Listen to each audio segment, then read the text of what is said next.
Peggy 16.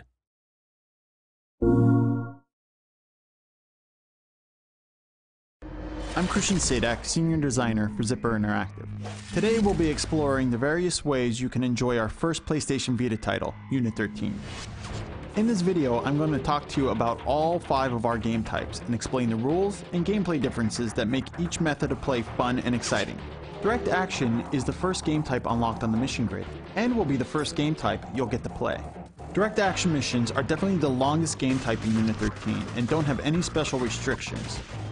Each Direct Action mission also has a diverse collection of objectives that your operative can undertake, whether it's planning a surveillance device, obtaining intel, or neutralizing an enemy leader. Of course, all Direct Action missions allow players to take multiple routes, which encourages players to experiment with alternate paths and characters each time they play. Speaking of which, I recommend using Animal, Chuckles, or Python for Direct Action missions. Their not-so-subtle approach and gear that goes boom is ideal for multi-point situations. Our Covert game type is the mode that's quickest to play, and it's all about using stealth as your primary means of advancement. Your goal here is to get through the mission without being seen or setting off alarms. In Covert missions, pay attention to the icons above your enemies' heads.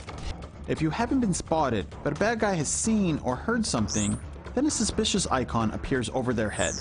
In fact, use Ringo. Not only will you take out enemies quietly and efficiently with the suppressed submachine gun, but you'll also receive big scoring bonuses thanks to his collection of short range and stealthy bonus skills. If you are detected, the enemy's awareness changes to alerted, and once they call their buddies over the radio, it's game over.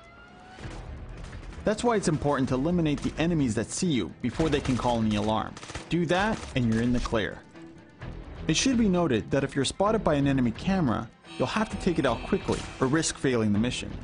And activating a laser tripwire automatically fails the mission. Just remember to stay hidden and don't get spotted in the first place. Avoid enemies, use suppressed weapons, avoid sprinting, use cover, and melee your enemies to keep from making too much noise. Of course, if you're really good, then it's possible to complete covert missions without eliminating a single bad guy. In fact, you get a big scoring bonus if you can pull it off. One last tip for covert. Build Ringo up to level 4 to unlock the small suppressor attachment for the entire team. With that setup, Alabama is a great choice here, as he'll then be able to take out enemies quietly from a distance. Chuckle's ability to spot electronic hazards is helpful too. The Deadline game type is a race against time. When playing this mode, your primary goal is to get in, complete your objectives quickly, and escape before time runs out. The good news is that your time in Deadline isn't absolute. You can earn more time by reaching checkpoints, which makes speedy navigation and quick thinking your #1 ally. Python and his machine gun and Chuckle's upgraded assault rifle are perfect for the run and gun nature of Deadline. If you can avoid getting shot, Ringo has the fastest movement and can get the best times, but he's also the most fragile, making him an effective but advanced choice. A good tip to remember for all Deadline missions, regardless of their objectives, is to avoid sneaking around, trying to defuse every charge, or do other time-consuming things. You'll get more points for finishing quickly anyway, and you'll lessen your chances of running out of time on the clock. Don't underestimate the usefulness of flashbangs and smoke grenades in this mode either. They can stun and distract your enemies and hide your movements in a pinch. Our Elite game type will test your skills. Unlike our other game modes, Elite has a health bar to watch instead of regenerating health. Plus, if you die, you can't restart from checkpoints. You'll have to start the mission all over again. Don't get too intimidated though.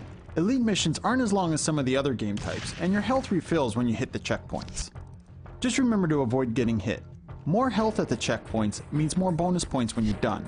Less health means fewer points. There is one exception though. Zeus's red line skill bonus racks up more points when he's low on health. And since health doesn't regenerate in Elite, you can use his skill to earn massive bonus points. Speaking of Zeus, while he and Python are the toughest guys on the squad with the most health, that doesn't mean that they're the best choices for your style of play. Alabama and a suppressor can do major damage from afar, while his claymores allow you to take out enemies tactically while avoiding harm. If you run into too much trouble with Elite, remember use cover and suppress weapons often, and watch for placed traps. and you definitely don't want to run into the Elite exclusive poison gas traps. Our last game type is our High Value Targets mode, or HVTs. HVTs are only unlocked after earning enough stars in the other missions.